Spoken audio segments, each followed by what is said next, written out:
Friends, when I am discussing with you with the subject of land laws, we shall just have a small attempt of understanding what is this land. And once when I say land today, because the popular thing is ownership, and what the law deals with these issues and how land is looked upon with. And the very basic understand, maybe any books you get in or you read in a different language they would be speaking to you with, has what is this land and how we derive with this land.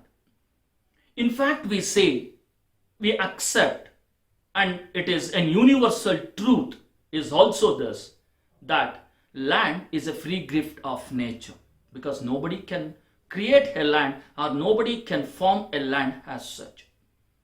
When it is a free gift of nature, every human being or every living for that matter has a right of its enjoyment. They have a right to enjoy with that. So such being a case, how far an enjoyment can be exercised in respect of that land should also be understood by us. On the other hand, or in another platform, if I am to say with this, we say that land is a source of creation. Land is a sustenance to every living being. So also it is a land is also a source or a way for destruction. That's how, for both living and non-living. See, when it comes to the question of my own, I have a nationality. I say I am a person who is from India. I am a person from India. So I have taken the birth in the country of India. And there again, if I am coming to birth, I say I am a Karnatikite and I have been and brought up in Bangalore. So we say this. Why is this? Because it gives you a source of creation. It gives you a source of sustenance, because the living is here. The bread and butter is earned in this place. And that the land where the bread and butter is earned to me, it is a source of sustenance for me. And even on my death, I would say that this is the place where I am going to bury it with. So that factors which say it is to every living being for that matter, my friends, we shall see that land is a way of a source of creation. It is a source of sustenance and also a source of destruction to every living and non-living beings. So also, a part of this, there are four prime factors which is always considered to be as an important for every country for that matter. And out of those factors, land acquires the primary position or the first position. And when I say the four factors are land, labor, capital, and also organization or entrepreneurship. These are the four prime factors which would look upon or which would state upon the development of any country for that matter. And again I repeat, that is the first of these four factors, land acquires the primary and important position. So land has become a primary factor for each and every person of the country. Any country, globally if you are looking with, even to the tribal area if you are looking with, land has become more important to this. And give up to the individual, give up to the organization. If you go further and if you take any civilized state for that matter, my friends, again this land has become a four prominent criteria. It serves four prominent criteria. One is that is what we are going to look upon is, when it comes to the land, we look what is the population which are been residing, how many number of persons who are residing. See, when it comes to India, this is the population we say. When it comes to China, this is the population. When it comes to America and each cities, this is the population we say. So we can say this, my friends, when it comes to the part of state, or when we look it from the point of state, land has become an important criteria for the population. It is signified within certain territory. It is signifies with a government which is ruling that, or it is administrating the state, and it also speaks with the sovereignty of the country. So all these things are specified in case of land. So that is the reason why it says that this land serves the four things, that is population, territory, government, and sovereignty. And going further of this, the importance of this land, we see this. The land is become so important as it is understood by every nation is that land is a sign of progress and prosperity. It is a sign of this, because when I say that any land is there, first thing is that we shall see which geographical area it has been coming with. Whether it is coming in the desert area, suppose say when you say that this Arabian countries where it is been situated in the where in that is a handful of sand or full of sand is been covered, where no tree plants are being grown, we say that it has no immense value. Of course, the people have made more immense, but still by its geographical condition we say that no, it has no immense value. That's how everybody looks upon with the India.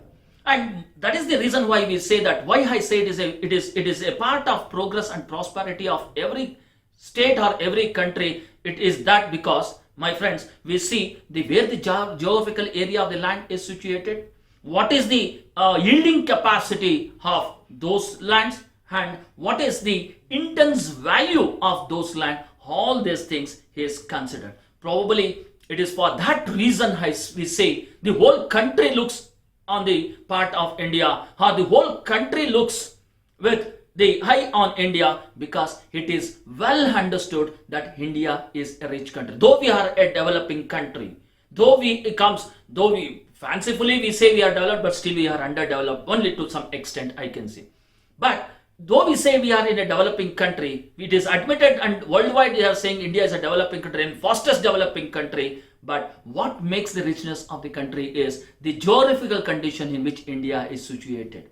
The regions of what we have, the yielding lands what we have is much better, greater than any other countries. So that has made necessitated for us to understand the importance of the land. And when you look at with the economist, and if you say what is a land for an economist, he definitely say that it is an immense value what a person has with. He says that when I hold a land, it is having a value in him, and that value would lead to the economic growth of any person. This is what we to understand. So basing this, we should understand as what a land is, and that has necessitated for us to understand the importance of the land and the necessity of the land. The question comes is that whether this land can be created more. Today we also understand in this way, there is a land which has been fixed, and if I say a land, it includes a soil, it includes a subsoil in it, but the existence of this land is primarily fixed. It is fixed. You cannot either extend the land or you cannot enlarge the land. The planet Earth is being finalized. You have the number of planet, and the existence of this land in no way can be extended or it can be enlarged with. You cannot do that. Whether vertically or horizontally, you cannot extend it. You may have 20 floors or you may have 300 floors, 500 floors, but that does not. It has to have its bearing on the land. That is the primary concern of everyone. So in that scenario, if you look down, India, especially in India, if you say it has become a predominant one, that's what, my friends, in Veman Rao's case, that is Veman Rao versus Union of India, the Supreme Court has vehemently said and made an observation saying that India is predominantly an agricultural country. And being an agriculture, it is not just an agriculture. It says that India is predominantly an agricultural country because of the reason that there is a strong linkage of the people of India with the land. And they feel that, that land is something more precious than anything for an Indians or for any people of India. Sometimes to go a little further and logically, if I am to speak with, or little like generally as sarcastically if I am to feel with, people consider, that is people of India, consider land is more precious than his wife. If you ask an option between the wife and the land appropriates a prominent role than that of his wife. For any agriculturalist you take. That's how we see that majority of the farmers of our country wish to stay back with the land. They wish to stay in the land for every time, and maybe only in the night they go for their home for the purpose to stay with their family. Not more than that. So that's how, whether you do something or do anything act or do nothing, you always better to feel, or we people like Indians, we always feel to stay back in the agricultural land. So all this has made a greater importance to the value of the land. And when you take the value of the land, my friends, this value of the land also depends with the place to place. It is not equal. That is, the value that's what the economist also says. Though one hand they say it has an economic value, this economic value can change from one place to that of another place. So from place to place we have a change, from time to time we have a change, and also from country to country or from one area to the another area we have a change. Maybe because all those amenities which the land has with, or the land where geographically it is situated with, or the facilities what are available from that of the land or from that of the use of land, makes a change in its economic value. So making all this importance, or seeing all this importance of a land, we shall see that whom the land vests with. In fact, the whole question comes is that who is the owner of that land? How ownership is being recognized with? Generally we say the ownership of that land primarily vests with the elected government as of today. I'm speaking. It vests with that of the government, that is, who is the representative of the people. And that elected government can exploit this land for the purpose of production of goods, services, or economic gain, etc., etc., etc. And when it gives to you for the purpose of exploiting, maybe through agricultural process, or maybe through urbanization, or maybe for developing an infrastructure, or maybe for an industrial setup, all this is being provided by the government on behalf of you. So it is that government would distribute among to all its citizens of the country, who would in return receive this land, and in turn to that of the receiving of the land, they pay a revenue to the government. And that revenue becomes the economic of the government, or it becomes the capital on the government, which that revenue can be either in cash or kind. Then it was a barter system, so it was in kind. Today we don't go, because money has replaced all those barter event. So we consider that money has paid a criteria, so now we pay it in the form of revenue. So this is how we understand the importance of land which we have. And if you go in a classification, I'm not getting into an actual classification here, friends. I'm just giving you a classification. It's a broader general classification if you look well. How lands are understood, how lands are looked in.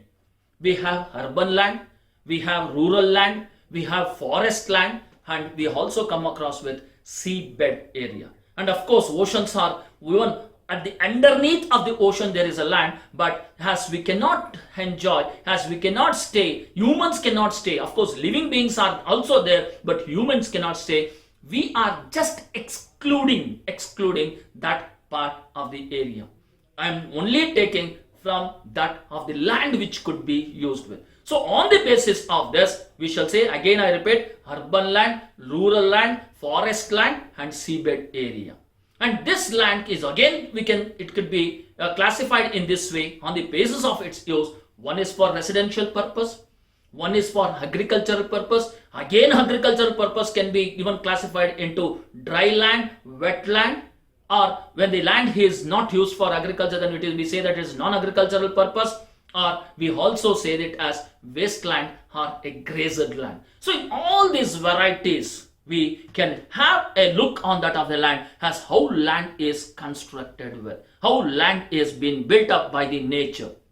So this is how one we shall see as a part of introduction as what a land and the necessity of the land or the creation of the land and how it is looked upon with. The second comes is the ownership. Friends, when I am to speak to you with the ownership, today we understand this. There can be no land without the owner. There can be no land without the owner. Every land is in one way or the other way, it is possessed by some ownership over the parties, over the person or over such other organization. It could be in any of this. And it is quietly accepted that that of those days, if you take, king or this sovereign is the real owner of that property. Today I may say that I am the owner of so and so 30-40 site, 60-40 site, I am the owner of this duplex house, or I am the owner of this agricultural land of 30 acres, 40 acres. I may say all these things, but in a real sense, the real owner is the king or the sovereignty, that is the government. It is the real owner. In fact, the very land what I am using today, though called to be as an owner of the land, but still, my friends, the real ownership always rests with that of the government. But what is this government have done? What is this sovereign has done? Sovereign has transferred, because sovereign cannot enjoy the whole land. It cannot make use on its own. So it has to distribute with that. Out of those distribution, there is a piece of ownership is transferred to some person with one right, that is to get back the property. That is what we call it as eminent domain, or the principles of land acquisition comes in. How is this government enjoys this right is because of the right to get back for the public purpose is one such right which the government would show that government is the real owner of the property. So in fact, in a way I can say you that the peculiar feature of any land which a person owns or which a person holds is always determined on the ownership, whether the ownership is there with the government or whether the ownership is there with that of the person. And one thing again I like to say, I want to make you clarify with this, or clarify to this, is that see, ownership cannot be taken away. Ownership is not that I can have and I can take away or remove that or not. It is not something like that. Ownership cannot be taken away or it cannot be carried out with it. It is always attached to that of the land, because I am more particularly speaking to you with the immovable property here, and that ownership in respect of immovable property is always attached to that land and not to the other purpose. So in that way we can see that ownership is being made, and this ownership, as I then said, is distributed. That is, ownership is being given with certain right of vesting in that of the property, and the persons who are holding, that is, some persons to whom it is being given with, are even a right of enjoyment with respect to the property, that is with respect to right, title and interest. That's what the jurisprudential speaks with. Right, title and interest. If a person to have, it is said to say that a person possesses a ownership over the property. Jurisprudential notion of understanding what a ownership is. And it says that if there is any lapse of this, that is, say if I have right and title of the property without an interest in the property, I am not a owner. Or if I have only title and interest in the property, I am not an owner. Nor if I have only title and interest over the property, I am not a owner. So in order to have a ownership over the property, there should be a right, title and interest. And what is this ownership recognizes? This recognizes the enjoyment of this alone. So ownership always go side by side with the land and also the position what he could have over the land. That is, when I say I am having a ownership, I have a right, that is satisfying these three criteria. I have a right of having, using, destroying, alienating or giving up my right, but still though I have a right, my right is subject to the requirement of the sovereign.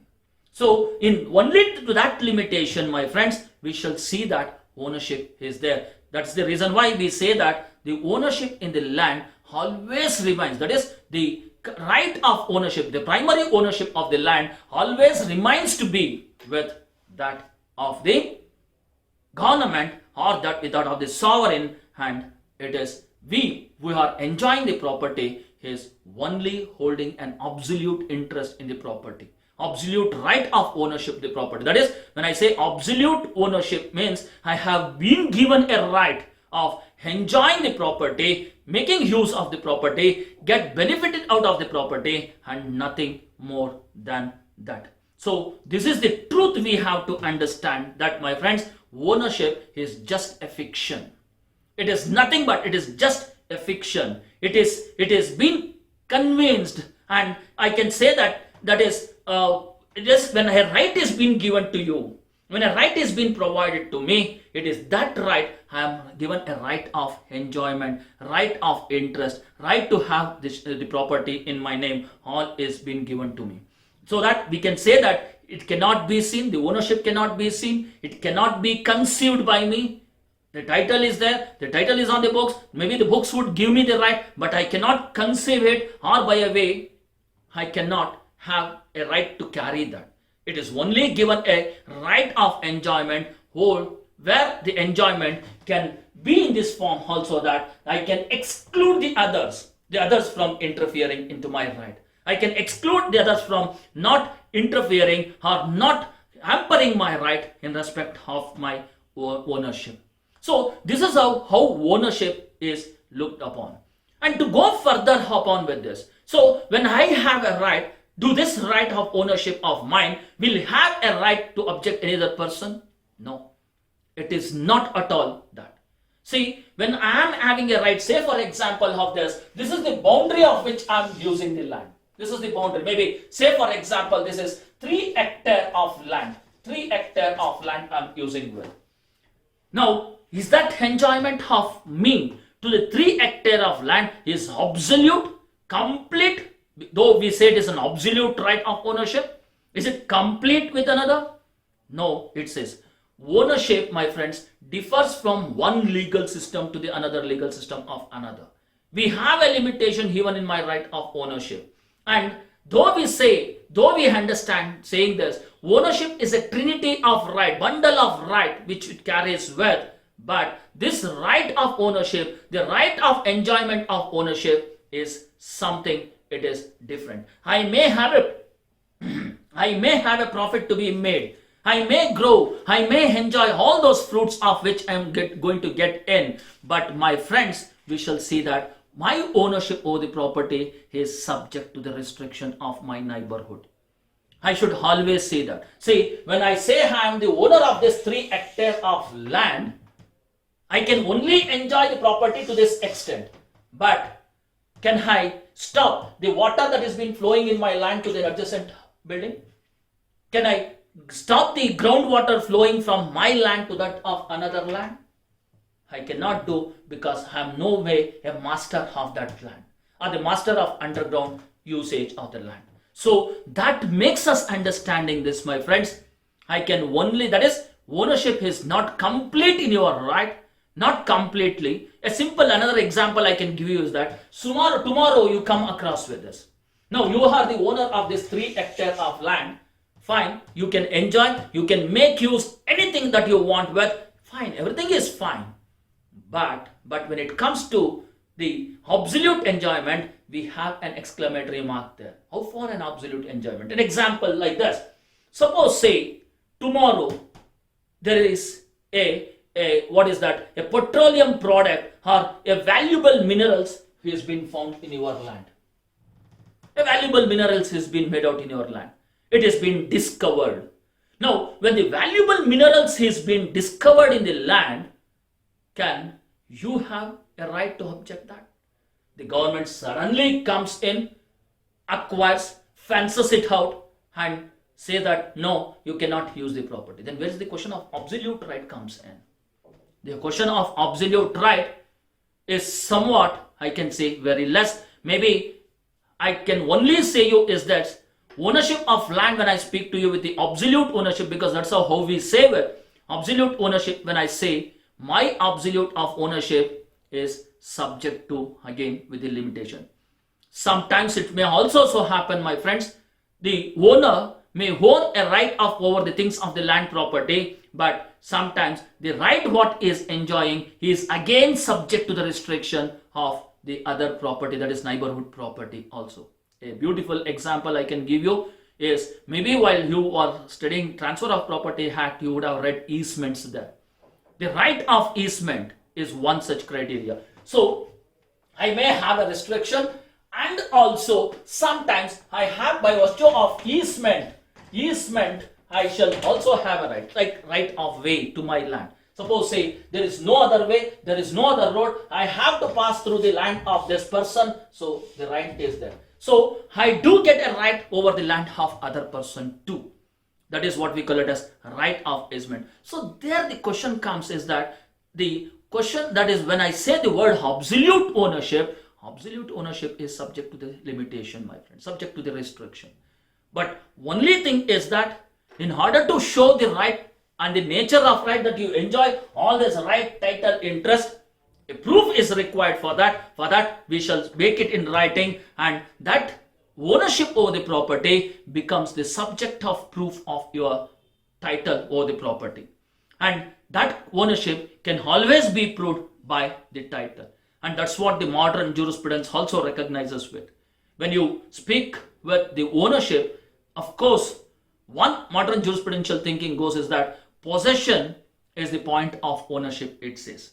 If you have a possession over the property, then you are said to have a ownership over the property subject to the limitation. I'm speaking this, my friends.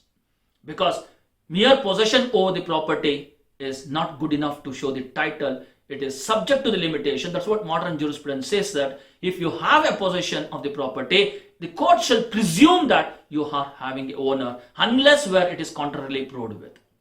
Unless where it is contrarily proved with. Suppose say if a tenant has been in the possession of a property, he cannot say that he is a owner. But by virtue of land reforms, if you are in the possession of a property, you can have a right of occupancy right for the property which you are enjoying subject to the limitation again.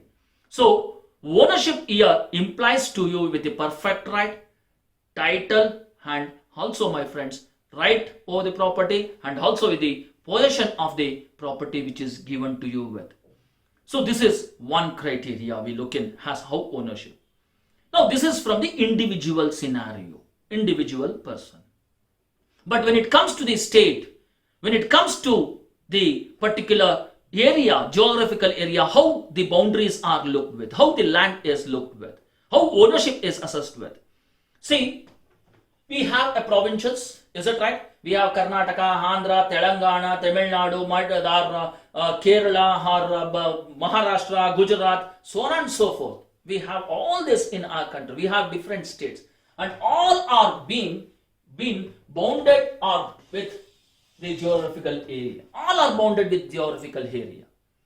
Now, even within the state of Karnataka, if you look, and coming back to the Bangalore, or within the provinces of Bangalore, as I said, we have an urban areas and rural areas classification if you look in, and that classification would have made the boundaries also.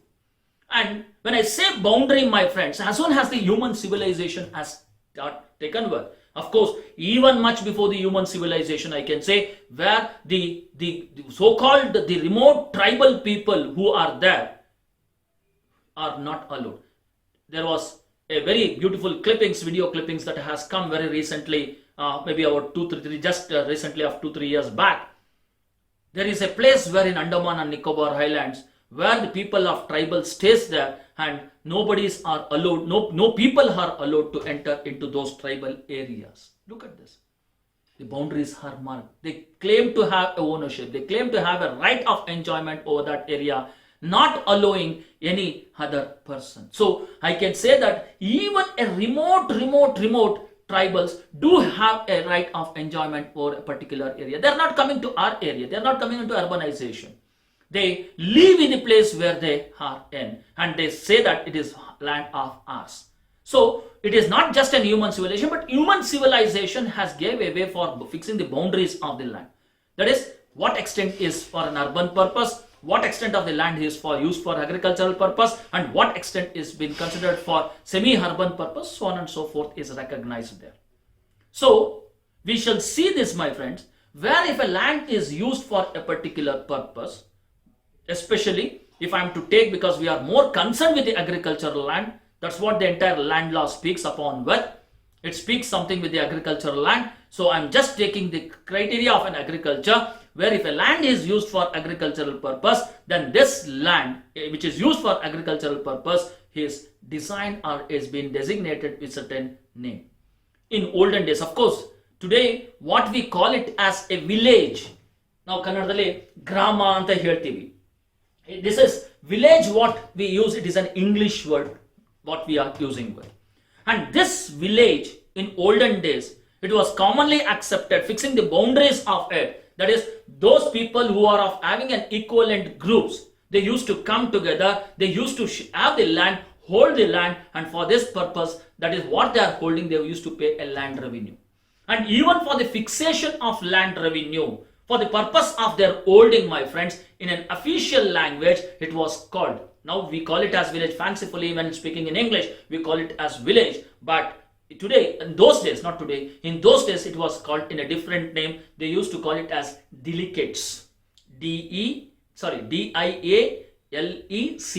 delegates. They used to call, or they used to call it as Gemo, G-E-M-O, Gemo, or in Kannada, we commonly call it as Grama.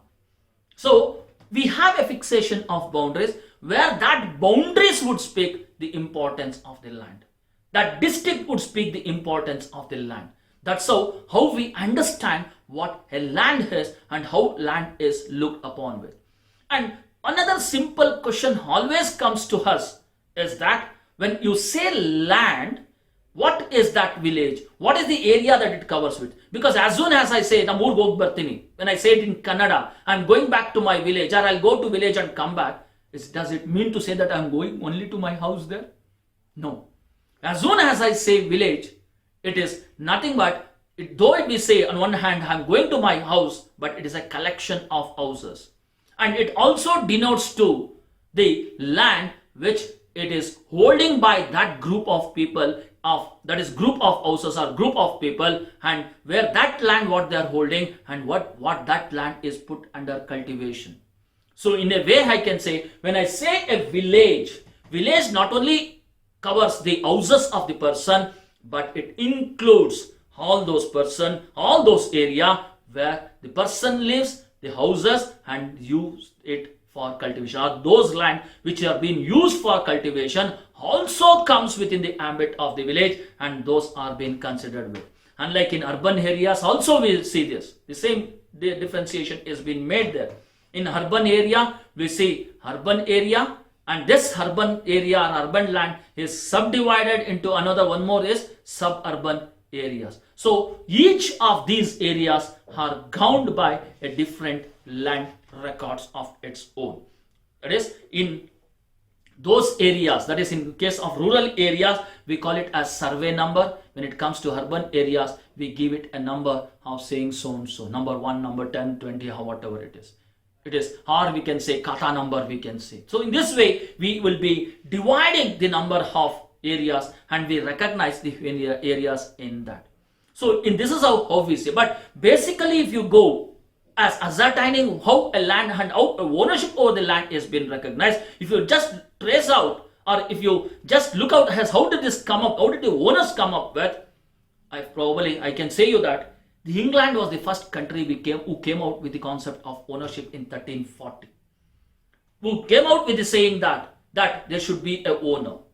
And mind this, my friends, when I speak to you with the owner is different from that of ownership. You should always understand with this. You should always understand.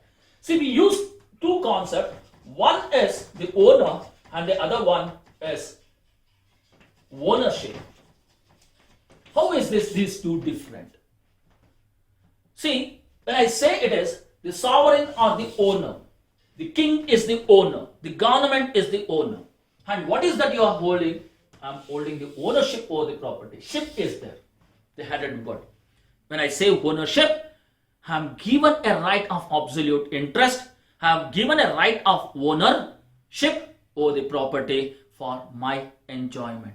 That's what we say. So the concept of owner was brought down somewhere in the year 1340, and in the 1583 the concept of ownership was brought in.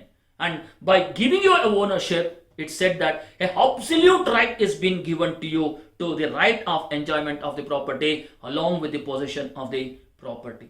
So from this, my friends, the idea of ownership was brought in. The idea of a product of tenure by the feudal systems was brought in, and they said that owner is different from that of ownership. So the idea of ownership was drawn to us by these feudal lords. In fact, my friends, they used to call it as the ownership as perpetual ownership, and they called it as a fee simple. They use this word fee simple, means that those persons who use the land is in perpetuity. They can enjoy their land, so that not only by them, they can also be enjoyed by that of their members. That is all those persons by way of inheritance over the land they can enjoy, and that is the system what we are calling with. So fee simple is nothing but it is a perpetual enjoyment over the property. So when I have a perpetual enjoyment over the property, I have a perpetual ownership over the property. And if you look at from the jurisprudential point of view, my friends, sorry, if you look at with the jurisprudential point of view, ownership consists of several things in itself. I'll just go one after the other as to the ownership. Well, they have a saying a word, jus utendi, J-U-S, it is all those are the Latin maxims which we come across with. Jus utendi, U-T-E-N-D-I, that is right of using a thing. Jus utendi means. The ownership can also be in the form of jus poridendi, P-O-R-I-D-E-N-D-I, right to possess the things is also there. Right to possess the things is also there. Jus, J-U-S, jus abedendi, A-B-U-T-E-N-D-I, abedendi, that is right to enjoy the things. Not only use of the things, but also to enjoy the things is right to abedendi. Jus dispodendi, well transferendendi. I repeat this.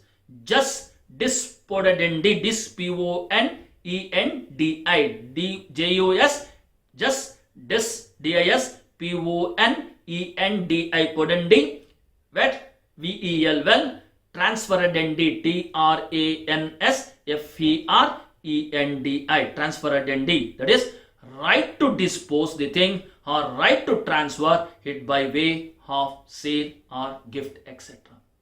So, see, look at the kinds of ownership. When I'm having a ownership, it is that kind of right. Just dispodendi, well transferedendi is a right which I am not only enjoying a right of ownership, right of enjoyment, but I also have a right of transferring the property by way of sale or gift. In that manner, it is looked upon with. There are certain rights which I also have a right of using for oneself. I cannot transfer, I cannot use it for other purpose. So that is also there. Or I have a right, of course we have the maxims going on with this. It also says that, the maxim says that there is also a right on my part which I can exclude the other from using the property. So that is also is there. So in all these forms, my friends, we shall see how land is being looked and how the ownership is looked upon within land. Then the third concept which I am to speak to you is the land laws, my friends. Now, there is a land, there is a ownership, and when there is a land and ownership, you have to have particular law which governs upon this. So what is this law speaks upon with? Basically, my friends, when I say law, that is land law. Land law speaks with the supply and use of land, or it have a implication on that of the supply and use of land, or it is a way in which, my friends, this law facilitates how the owner of the land can use the land, or this a part of that of the owner how others can use the land. So to the effect of this, the rules are being framed, the regulations are being framed, that is in the interest of any land or for the development of any land is in concern, the laws are being brought in. So what the aim of this law, that is the land law is, that is as of today we are looking upon with, it has a greater impact on the living things, especially on the human beings. That is, what is a property in land? What property in the land can be used? That is, to what extent the boundary I am entitled to? What is my position? Whether what kind of right I am enjoying with? This is what it speaks with. Who owns the property? Like title over the property, it speaks with. Or who have an access to the land? That is any other person who has an interest in the land, whether the neighbor has an interest or whether the tenant has an interest. In all these areas, it speaks upon with the law as a concern. So, what we understand here is this, my friends. the land laws, that what we see here, that you, as you know, we can understand where it is always that, my friends, you can own, and that outrightly it says that your right is unlimited, and it says that how you can use the land. As such, the use of that land is heavily governed by that of the principles what is laid by that of the sovereign, and also what is being laid by that of your neighbor. Suppose, say, if I have a building, if I have a site, suppose, say, site for that matter, I have a 30-40 site and I want to construct a beautiful house in that to the extent of my limited way. Now, can I construct, because I have a land of 30-40, can I cover the entire boundary of this 30-40 and can I have an enjoyment? No, because the neighbor would come and says that no, you have to have a space of this in between my land and your land, and in between there should be a gap of at least 3 feet or 5 feet as such, so that the flow of air and light shall be for both the houses, so they can come out with. So even where I own the land, that law comes in between and restricts upon you as how the land can be enjoyed, how the land is being used by you, and your right of enjoyment is again subject to that of your neighborhood. So what land law aims is that what is the interest that you have in the land, and how that would be impacted with the land of what you are using with, and what is if it is being registered with. So in all this aspect, land law governs with. A part of this, my friends, the land law also covers out the interest or that is coming in the way, something like the minor right or overriding interest in the land, equitable interest in the land, covenants, lease and licenses. All these are being covered under the land laws. So as a students or as an academician, we are more concerned with this, my friends. How and the interest of the land is concerned with. What is the kind of a land? Whether the land is unregistered one, whether it is a registered one, whether the land is a trust land or not, whether it is a co-ownership is there or not, whether easement right is given or not, whether covenants is being given when I transfer the land to the another person, whether the land is what I am holding is by way of lease or license, or whether the property is subject to the mortgage. All these things are the matter of concern for each and every one as a student or as an academician to understand with this, my friends. And that's what the land law speaks upon with. That's what the land law makes upon with. And it says, I have given a limited area. I have given with a limited right of enjoyment over the property. And here I am to go with how and what extent of this land can be used by me. How far I can make an enjoyment of this land. That is what is required by me. See, if you, I can say that out of my discussion on the part of a syllabus, if I'm just to speak out with this, my friends, see, the land is so precious for us. The land has become so precious for us. The usage of that land is equally become important for us, my friends. We have very minimal source of enjoying, especially the human existence I'm speaking with. If you take the global earth, the land area, what you can see is only 29% of the entire globe, my friends. The earth area what we have today is only 29% of the entire globe. The rest is being covered by seas, covered by water. Now look at this. When it is covered by water, how do I make an use of it? How do I make an use of this? In fact, if you take the whole land area as a concern,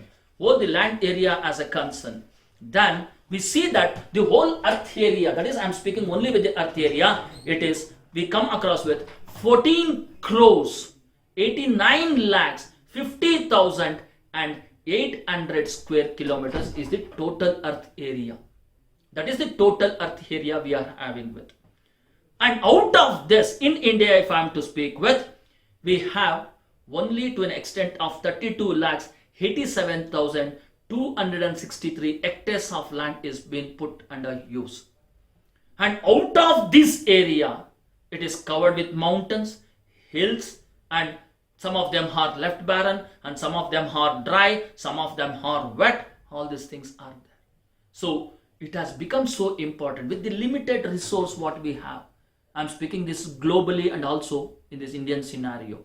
If you speak upon with this, both these two way has a way to understand where and says how better we can use this land, how best we can make use of this land has become an important criteria for us to understand.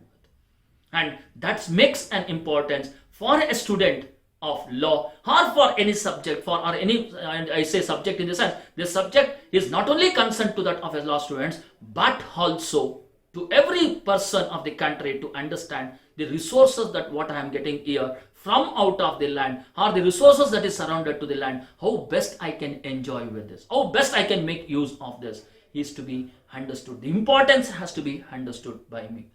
So that is what we understand with the land. That is what we have to make ourselves clear and specific or ascertain ourselves as why is this is being made.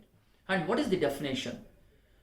Friends, when it comes to the definition of land, section 3p of the Land Acquisition Act 2013, that is new enactment says the expression land includes any benefits arising out of the land, things attached to the earth or permanently or fastened to the earth or anything which is attached to the earth. I repeat this, it is same thing what you have read under the Transfer of Property Act and the general clauses. Of course it excludes, it gives out an exception, that exception is not there here. It says benefits arising out of the land, things attached to the earth or permanently fastened to the earth or anything attached to the earth. That is what we call it as a land under the definition of this section 3p.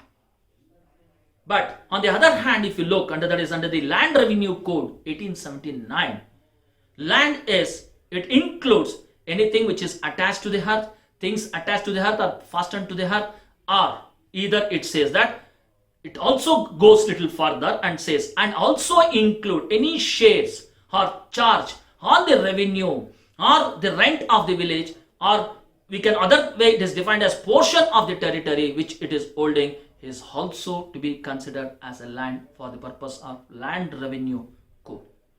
And under section 5 class 1 of the General Classes Act 1889, it says land includes, see there are various notions they are giving.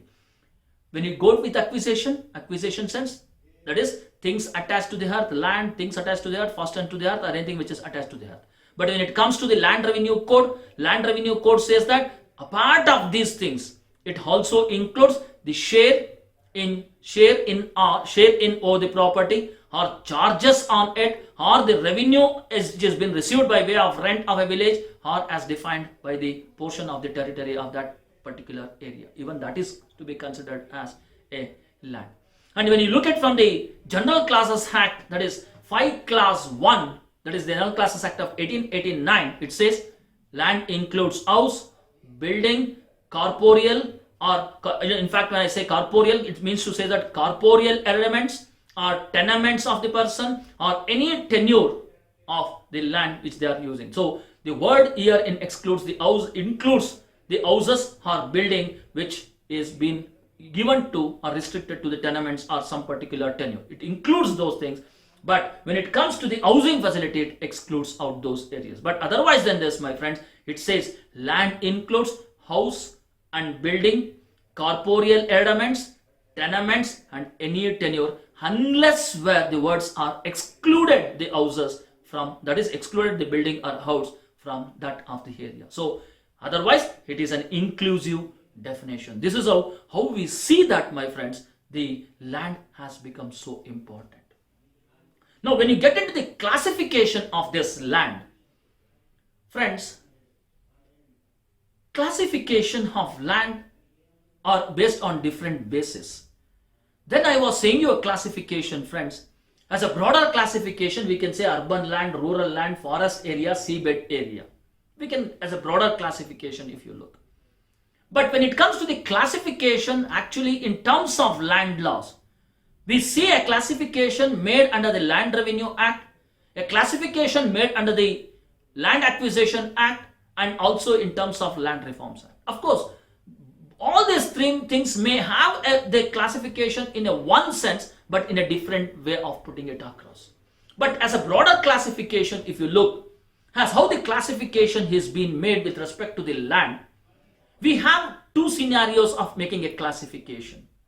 One scenario is that till 1949 to 1950, we have one classification. That is, before 1949-50, we have one classification. We had one classification, sorry. After 1950 onwards, we have a different form of classification was brought in. Now, if I am to go with before 1949 to 50, the classification was made on 5 areas, or it is called as five-fold classification. And how is this five-fold classification was being made? They said there is a forest area available for cultivation, or that other than cultivated lands, or those lands which are not cultivated are excluded from the current cultivation which it has accepted or which it has followed with, or the net area of the zone, that is net area zone in the sense net area which is already in cultivation, or cultivatable lands. This is the 5 classification they had with. I'll repeat this once again, friends. Forest area not available for cultivation because it is unfit for cultivation, or the area other than uncultivated land, excluded the current areas what I said above, or the net area zone, what is the cultivated area, and what is the land which are cultivable in nature. These are the kinds of land or classification of land which was recognized. And in fact, my friends, this suffered lack of what I can say is uniformity. It was not uniform throughout the state, throughout the country. It was not uniform. So this made little cumbersome in understanding with the classification of this land. Very important from the point of examination I'm speaking with this.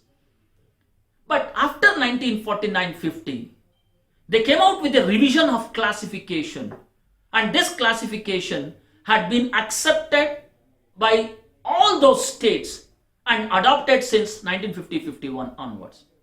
And how is this classification made?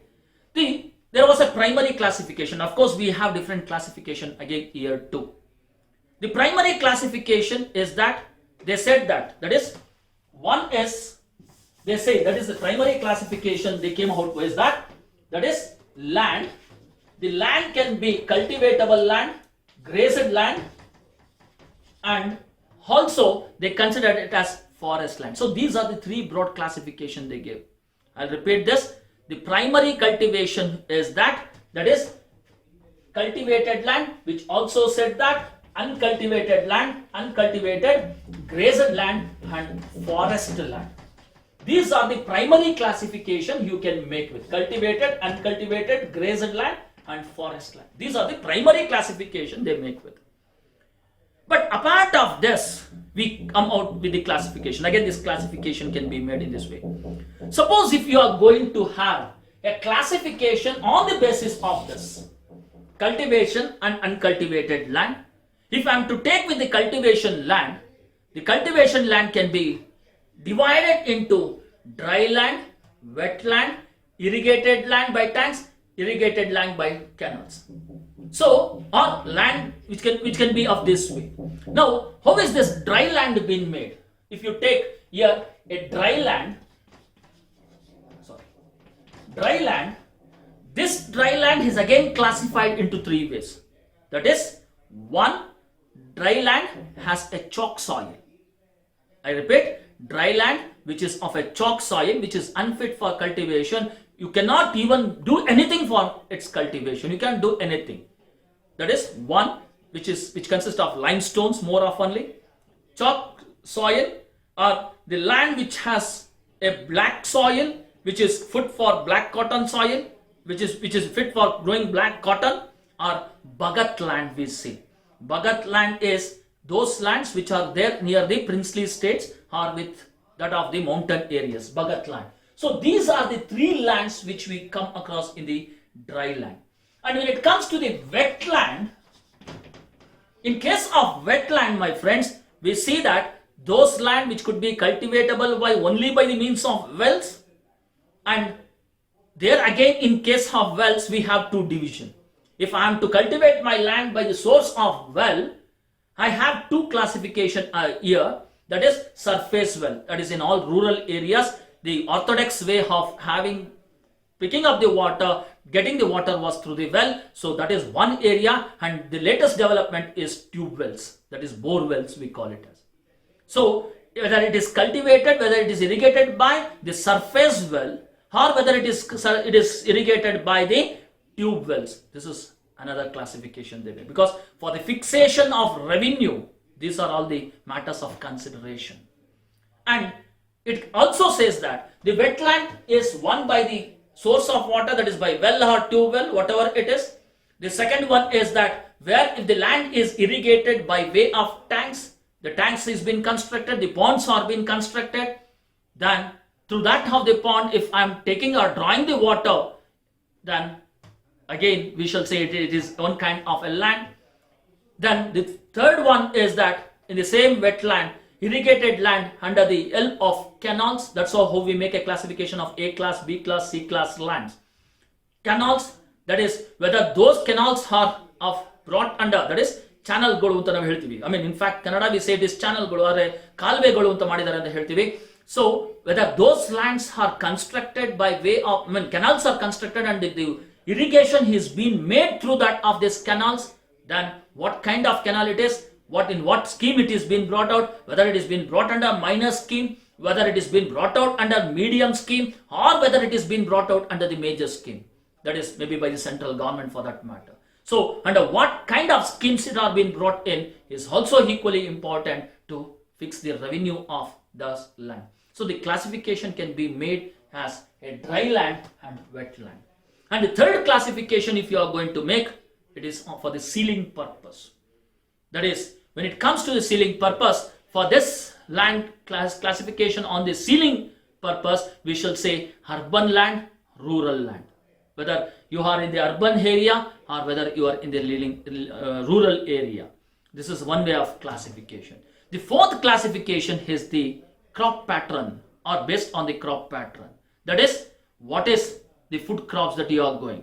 When I say food crops, my friends, whether you are growing any producers of sarlac, you are growing millets, whether you are growing pulses, whether you are growing vegetables, whether you are growing fruits in that. That's what we call it as garden lands.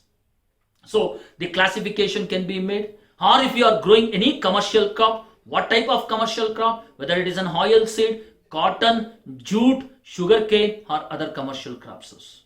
This is looked into. So the classification, if you go on looking with, on various factors you can make. And again, the classification can also be understood on the holdings. How you hold the land.